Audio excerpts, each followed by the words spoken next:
ఏ నియంత్రణ సంస్థ ఇటీవల పెట్టుబడిదారుల కోసం సారథి 2.0 మొబైల్ యాప్ను ప్రారంభించింది?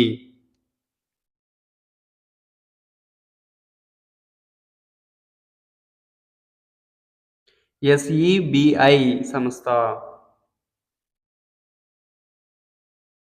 NCPI international payments limited UPI చెల్లింపులను ప్రారంభించడానికి ఇటీవల ఏ దక్షిణ అమెరికా దేశంతో చేతులు కలిపింది?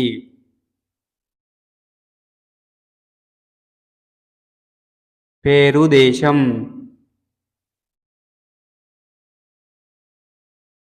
ఇటీవల అంతరిక్షంలో 1000 రోజులు గడిపిన మొదటి వ్యక్తి అయిన రష్యన్ కాస్మోనాట్ పేరేమిటి?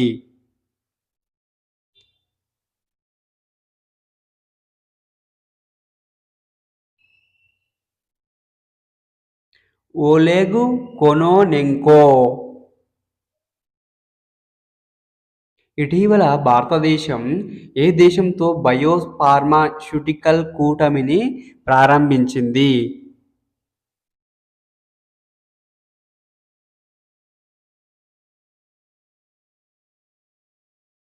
జపాన్ మరియు దక్షిణ కొరియా.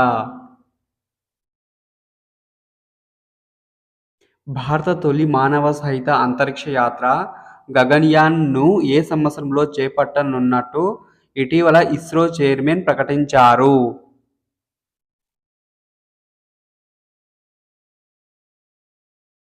2026 సంవత్సరంలో. 2023, 2024 ఏఐ ఇండెక్స్ నివేదిక ప్రకారం భారత్ ఎన్నో స్థానంలో కలదు?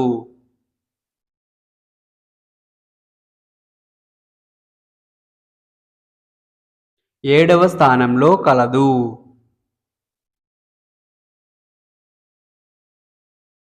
ఆరోగ్య కుటుంబ సంక్షేమ గణాంకాలు 2023 నివేదిక ప్రకారం మొదటి 4 స్థానాలలో ఉన్న రాష్ట్రాలు జాబితాను గుర్తించండి.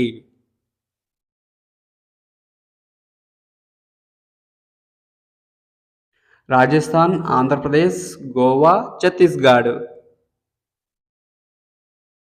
దేశంలో 70 ఏళ్లు పైబడిన వృద్ధులకు 5 లక్షల ఉచిత ఆరోగ్య బీమా అందించే పథకాన్ని ప్రధానమంత్రి ఎవరి జయంతి సందర్భంగా ప్రారంభించారు?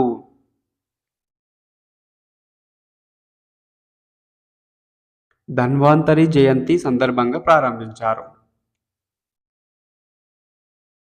ఇటీవల వార్తల్లో నిలిచిన షూభాయ్ రైల్వే వంతెన ఏ దేశంలో కలదు?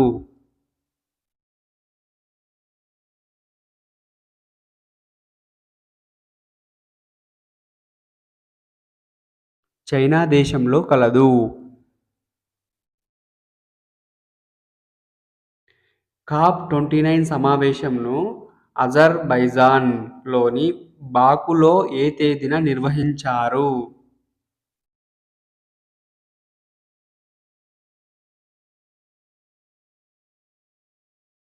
నవంబర్ 11 నుండి నవంబర్ 22 వరకు.